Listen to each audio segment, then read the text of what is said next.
In this video, we're going to review the concept of a vector and talk about some of the quantities associated with it and different ways that we can represent vectors. So what is a vector? It's a mathematical object, and it has two properties. It has a magnitude, or what we might geometrically describe as a length, and it has a direction, which we might geometrically describe with some arrow pointing in a given direction. So the magnitude is the length of the arrow, and the direction, of course, is the direction that that arrow is being pointed in.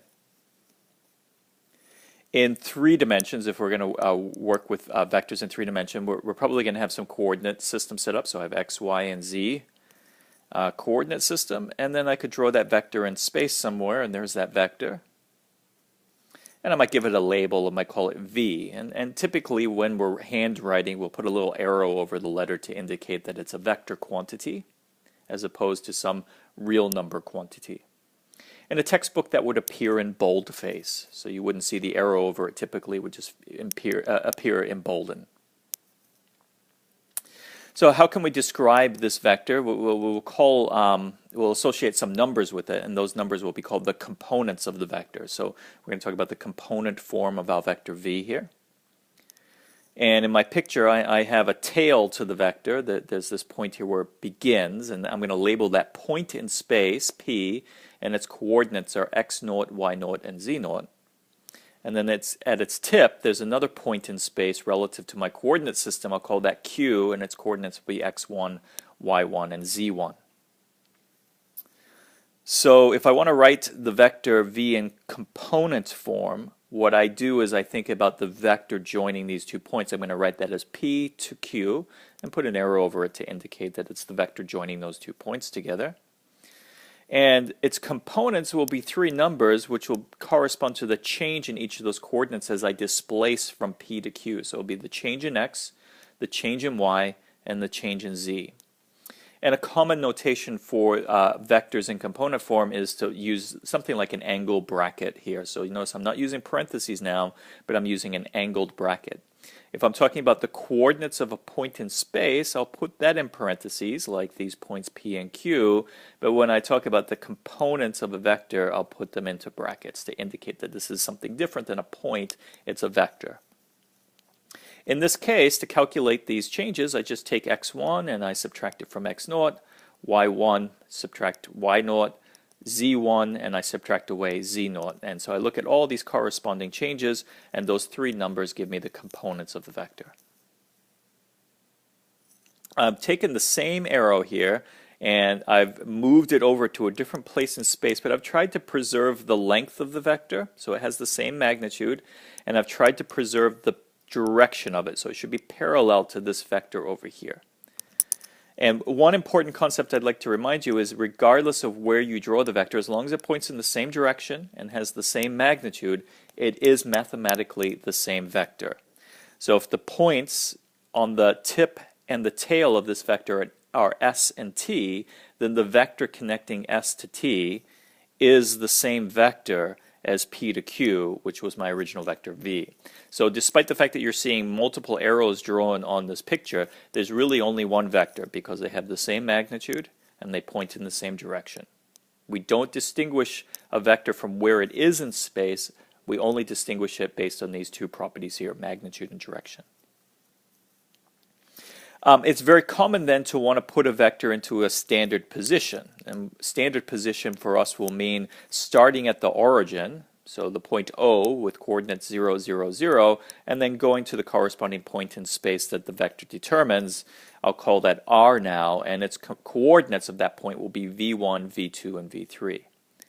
So the components of the vector, the change will be v1 minus 0, v2 minus 0, v3 minus 0. Those changes of each of those coordinates will be just given by the corresponding coordinates of this point that's determined when I start at the origin. So the coordinates of R actually give me the components of the vector now. So v will be the vector from O to R, and in this case that'll be v1, v2, and v3. These numbers are all the same, so x1 minus x0, that's v1. I've just chosen to draw the vector starting at the origin in standard position, and therefore the components of the vector agree with the coordinates of this point. Again, there are 1, 2, 3 arrows drawn in three-dimensional space here, but there's really only one vector mathematically. They all have the same components, they all have the same magnitude, and they all point in the same direction. If I know the components of a vector, I'd like to find its magnitude. So how do I determine that when I have it in component form? We're just calculating geometrically the length of that arrow, and very often that's called the norm of the vector, N-O-R-M, the norm of the vector. The notation for that will be to write v, the vector v, and then to use kind of like double absolute value bars, and that will indicate that you're taking the magnitude or finding the length of the vector. To do that, we just use the distance formula. If you want to find how far away this is from the origin, you should square up each of the coordinates of this point and take the square root to get a length. So you're going to take v1 squared, v2 squared, and v3 squared. That's the square of the length right now. And we take the square root, and now we have the length that we wanted.